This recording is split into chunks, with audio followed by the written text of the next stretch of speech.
ਸਤਿ ਸ਼੍ਰੀ ਅਕਾਲ। ਪੰਜਾਬ ਤੱਕ ਵਿਖਰੇ ਦਰਸ਼ਕਾਂ ਦਾ ਸਵਾਗਤ ਹੈ ਤੇ ਮੈਂ ਤੁਹਾਡੇ ਨਾਲ ਮਨਜੀਤ ਸਹਿਗਲ। ਅੱਜ ਦੇ ਬੁਲੇਟਿਨ ਵਿੱਚ ਗੱਲ ਕਰਾਂਗੇ ਇੱਕ ਨਵੇਂ ਕਿਸਾਨ ਅੰਦੋਲਨ ਦੀ। ਇਹ ਕਿਸਾਨ ਅੰਦੋਲਨ ਚੱਲ ਰਿਹਾ ਜ਼ਮੀਨ ਬਚਾਉਣ ਦੇ ਲਈ। ਹਾਲਾਂਕਿ ਜਿਹੜਾ ਦਿੱਲੀ ਵਿੱਚ 5 ਮਹੀਨੇ ਤੇ ਕਿਸਾਨ ਅੰਦੋਲਨ ਚੱਲ ਰਿਹਾ ਉਹ ਵੀ ਜ਼ਮੀਨ ਤੇ MSP ਨੂੰ ਬਚਾਉਣ ਦੇ ਲਈ ਚਲਾਇਆ ਜਾ ਰਿਹਾ, ਲੇਕਿਨ ਹੁਣ ਜ਼ਮੀਨ ਬਚਾਉਣ ਦੇ ਲਈ ਇੱਕ ਹੋਰ ਅੰਦੋਲਨ ਪਿਛਲੇ ਕਈ ਮਹੀਨਿਆਂ ਤੋਂ ਕਈ ਸਟੇਟਸ ਵਿੱਚ ਚੱਲ ਰਿਹਾ ਤੇ ਹੁਣ ਉਸ ਦੀ ਧਮਕ ਵੀ ਦਿੱਲੀ ਵਿੱਚ ਸੁਣਾਈ ਦੇ ਰਹੀ ਹੈ। ਬੁਲੇਟਿਨ ਦੀ ਸ਼ੁਰੂਆਤ ਕਰ ਲੈਂਦੇ ਹਾਂ ਭਾਰਤ भूमि बचाओ संघर्ष समिति ਦੇ ਅੰਦੋਲਨ ਨੂੰ ਲੈ ਕੇ। ਇਹ ਅੰਦੋਲਨ ਦੋ ਤਰ੍ਹਾਂ ਦੀ ਜ਼ਮੀਨ ਤੇ ਚੱਲ ਰਿਹਾ, ਇੱਕ ਬਰਾਊਨ ਲੈਂਡ ਤੇ ਇੱਕ green land. Green land Punjab ਨੂੰ ਕਿਹਾ ਜਾਂਦਾ ਹੈ। ਪੰਜਾਬ ਦੇ ਕਿਸਾਨ ਪਿਛਲੇ ਕਈ ਮਹੀਨਿਆਂ ਤੇ ਦਿੱਲੀ ਜੰਮੂ ਕਟੜਾ रेल लाइन ਤੇ ਨੈਸ਼ਨਲ ਹਾਈਵੇਜ਼ ਦੇ ਲਈ ਐਕਵਾਇਰ ਕੀਤੀ ਜਾ ਰਹੀ ਜ਼ਮੀਨ ਨੂੰ ਲੈ ਕੇ ਪ੍ਰੋਟੈਸਟ ਕਰ ਰਹੇ ਨੇ। ਕਿਸਾਨਾਂ ਨੇ ਪਹਿਲਾਂ ਇਹ ਮੰਗ ਕੀਤੀ ਸੀ ਕਿ ਇਸ ਜ਼ਮੀਨ ਦਾ ਜਿਹੜਾ ਐਕੁਜੀਸ਼ਨ ਹੈ ਉਸ ਨੂੰ ਤਦ ਤੱਕ ਰੋਕ ਦਿੱਤਾ ਜਾਵੇ ਜਦ ਤੱਕ ਜੇ ਦਿੱਲੀ ਦਾ ਜਿਹੜਾ ਪ੍ਰੋਟੈਸਟ ਚੱਲ ਰਿਹਾ 3 ਖੇਤੀ ਕਾਨੂੰਨਾਂ ਦੇ ਖਿਲਾਫ ਤੇ MSP ਨੂੰ ਕਾਨੂੰਨ ਬਣਾਉਣ ਦੇ ਲਈ, ਲੇਕਿਨ ਸਰਕਾਰ ਨੇ ਮੰਨੀ। ਪੰਜਾਬ ਸਰਕਾਰ ਨੇ ਵੀ ਐਸ਼ੋਰੈਂਸ ਦਿੱਤੀ ਸੀ ਕਿ ਅਸੀਂ ਐਕੁਜੀਸ਼ਨ ਰੋਕ ਦਾਂਗੇ ਤੇ ਬਾਕੀ ਜਿਹੜੇ ਕਿਸਾਨਾਂ ਦੀ ਹੋਰ ਮੰਗਾਂ ਨੇ ਉਹਨਾਂ ਤੇ ਵੀ ਗੌਰ ਕੀਤਾ ਜਾਏਗਾ। ਤੇ ਅੱਜ ਦੀ ਗੱਲ ਕਰ ਲਈਏ, ਸ਼ੁੱਕਰਵਾਰ ਨੂੰ ਪਟਿਆਲੇ ਵਿੱਚ ਕਿਸਾਨਾਂ ਨੇ ਇੱਕ ਟਰੈਕਟਰ ਮਾਰਚ ਕੱਢਣਾ ਸੀ ਜ਼ਮੀਨ ਐਕੁਜੀਸ਼ਨ ਦੇ ਖਿਲਾਫ, ਲੇਕਿਨ ਅਚਾਨਕ ਉਹ ਜਿਹੜਾ ਪ੍ਰੋਟੈਸਟ ਸੀ ਉਹ ਪੁਲਿਸ ਦੇ ਨਾਲ ਇੱਕ ਸੰਘਰਸ਼ ਦੇ ਵਿੱਚ ਤਬਦੀਲ ਹੋ ਗਿਆ। ਕਿਸਾਨ ਆਪਣਾ ਪ੍ਰੋਟੈਸਟ ਦੀ ਜਿਹੜੀ ਕਾਲ ਦਿੱਤੀ ਸੀ ਉਸ ਤੋਂ ਪਹਿਲਾਂ ਹੀ ਮੁੱਖ ਮੰਤਰੀ ਦੇ ਮਹਿਲ ਦੇ ਬਾਹਰ ਪਹੁੰਚ ਗਏ ਤੇ ਪੁਲਿਸ ਦੇ ਨਾਲ ਉਲਝ ਗਏ। ਦਿੱਲੀ ਜੰਮੂ ਕਟੜਾ ਰੇਲ ਲਾਈਨ ਦੀ ਲੈਂਡ ਐਕੁਜੀਸ਼ਨ ਦੇ ਖਿਲਾਫ ਪ੍ਰੋਟੈਸਟ ਕਰ ਰਹੇ ਪੰਜਾਬ ਦੇ ਕਿਸਾਨਾਂ ਦਾ ਮੰਨਣਾ ਹੈ ਕਿ ਜਿਹੜਾ ਕੰਪਨਸੇਸ਼ਨ ਉਹਨਾਂ ਨੂੰ ਆਫਰ ਕੀਤਾ ਗਿਆ ਉਹ ਬਿਲਕੁਲ ਘੱਟ ਹੈ ਤੇ ਉਹ ਉਹਨਾਂ ਨੂੰ ਮਨਜ਼ੂਰ ਨਹੀਂ।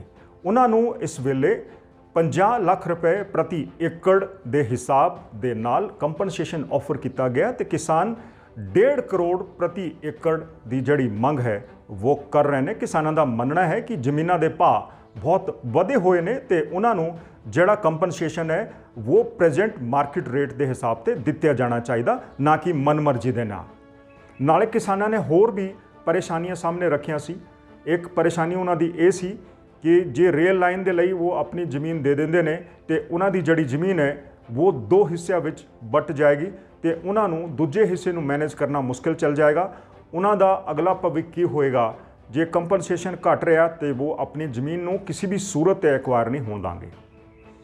ਤੇ ਇਸ ਦੇ ਚਲਦਿਆਂ ਹੁਣ ਪੰਜਾਬ ਦੇ ਨਾਲ ਗੁਜਰਾਤ, ਦਿੱਲੀ, ਰਾਜਸਥਾਨ, ਹਰਿਆਣੇ ਦੇ ਫਾਰਮਰਸ ਵੀ ਆ ਗਏ ਨੇ ਜਿਨ੍ਹਾਂ ਦੀ ਜ਼ਮੀਨ ਕਈ ਹਾਈਵੇਜ਼ ਦੇ ਲਈ ਐਕਵਾਇਰ ਕੀਤੀ ਜਾ ਰਹੀ ਹੈ। ਇਹ highways national highway authority of India ਦੇ ਨਾਲ ਐਕਵਾਇਰ ਕੀਤੀ ਜਾ ਰਹੀ ਹੈ ਜਾਂ ਫਿਰ ਮਿਨਿਸਟਰੀ ਆਫ ਰੇਲਵੇ ਦੇ ਵੱਲੋਂ। ਤੇ ਹੁਣ ਇਹ ਨਵਾਂ ਪ੍ਰੋਟੈਸਟ ਫਾਰਮਰਸ ਦਾ ਸ਼ੁਰੂ ਹੋ ਗਿਆ। ਇਹ ਪ੍ਰੋਟੈਸਟ ਹੈਗਾ ਜ਼ਮੀਨ ਬਚਾਉਣ ਦਾ ਪ੍ਰੋਟੈਸਟ। ਹਾਲਾਂਕਿ ਜਿਹੜਾ ਦਿੱਲੀ ਵਿੱਚ ਵੀ ਪ੍ਰੋਟੈਸਟ ਚੱਲ ਰਿਹਾ ਉਸ ਦਾ ਵੀ ਇੱਕ ਵੱਡਾ ਜਿਹੜਾ ਮੰਗ ਹੈ ਉਹ ਇਹ ਕਿ ਕਾਰਪੋਰੇਟ ਘਰਾਣੇ ਸਾਡੀ ਜ਼ਮੀਨ ਤੇ ਕਬਜ਼ਾ ਨਾ ਕਰ ਸਕਣ। ਤੇ ਹੁਣ ਕਾਰਪੋਰੇਟਾਂ ਦੀ ਗੱਲ ਤੋਂ ਛੱਡੋ, ਸਰਕਾਰਾਂ ਵੀ ਆਪਣੇ ਆਪ ਜ਼ਮੀਨਾਂ ਤੇ ਕਬਜ਼ੇ ਕਰਨੇ ਵਿੱਚ ਲੱਗੀਆਂ ਹੋਈਆਂ ਨੇ ਤੇ ਜ਼ਮੀਨ ਦੇ ਜਿਹੜੇ ਆਉਣੇ ਪਾਉਣੇ ਜਿਹੜੇ ਦਾਮ ਹੈ, ਕੰਪਨਸੇਸ਼ਨ ਹੈ ਉਸ ਨੂੰ ਕਿਸਾਨਾਂ ਨੂੰ ਜ਼ਬਰਦਸਤੀ ਥਮਾਉਣ ਦੀ ਕੋਸ਼ਿਸ਼ ਕੀਤੀ ਜਾ ਰਹੀ ਹੈ। ਜਦ ਤੱਕ ਕਿਸਾਨਾਂ ਨੇ ਸਾਫ਼ ਕਰ ਦਿੱਤਾ ਹੈ ਕਿ ਜਿਹੜਾ ਕੰਪਨਸੇਸ਼ਨ ਸਾਨੂੰ ਦਿੱਤਾ ਜਾ ਰਿਹਾ ਉਹ ਬਿਲਕੁਲ ਘੱਟ ਹੈ, ਅਸੀਂ ਇਸ ਨੂੰ ਐਕਸੈਪਟ ਨਹੀਂ ਕਰਦੇ ਹਾਂ। ਤੇ ਹੁਣ ਦਿੱਲੀ ਦੇ ਕਿਸਾਨ ਅੰਦੋਲਨ ਦੇ ਨਾਲ ਇੱਕ ਹੋਰ ਅੰਦੋਲਨ ਜੁੜ ਗਿਆ। ਇਸ ਅੰਦੋਲਨ ਦਾ ਨਾਂ ਹੈ ਭਾਰਤ भूमि बचाओ संघर्ष कमेटी।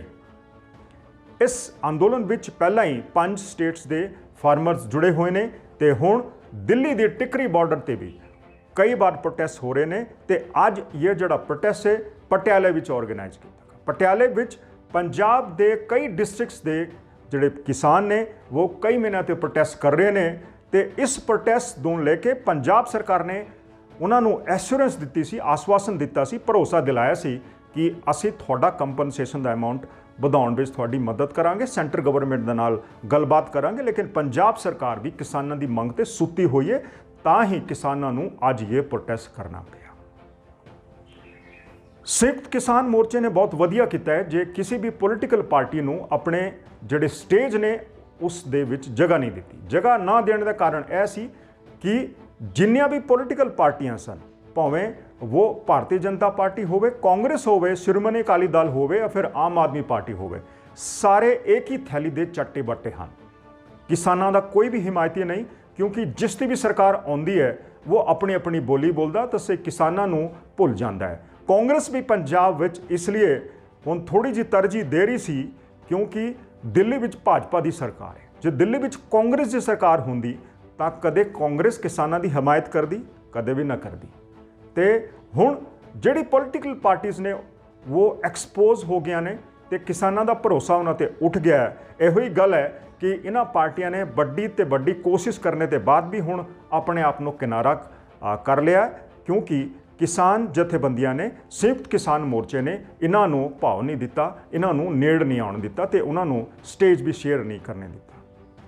उसका बड़ा एग्जाम्पल अज का है, अज का पटियाले का प्रोटेस्ट, क्योंकि पंजाब सरकार ने किसानों की मंग पर कोई गौर नहीं किया। इसका मतलब ये कि पंजाब की सरकार होर किसी काम में उलझी हुई है, उसनों किसानों से कुछ लेना देना नहीं। अज के बुलेटिन में असीं गल की किस तरह हुण भारत भूमि बचाओ अंदोलन शुरू हो गया है। हालांकि दिल्ली में जोड़ा 5 महीने तक एक प्रोटेस्ट चल रहा, अंदोलन चल रहा, उससे वखरा है, लेकिन उसका मकसद भी जमीन बचाने का है। हुण बाकी सूबों के किसान भी अगे आ गए ने ते टिकरी बॉर्डर विच हुण एक नवा प्रोटेस्ट शुरू हो गया है। किवें जिहा लग्या तुहानूं साडा बुलेटिन? सानूं जरूर दस्सिओ ते शेयर भी करते रहो अपने फ्रेंड्स ते रिश्तेदारां विच, ताकि तुहाडी गल पहुंचे बाकी लोगों तक ते नाल पहुंचे सरकार दे कानां विच।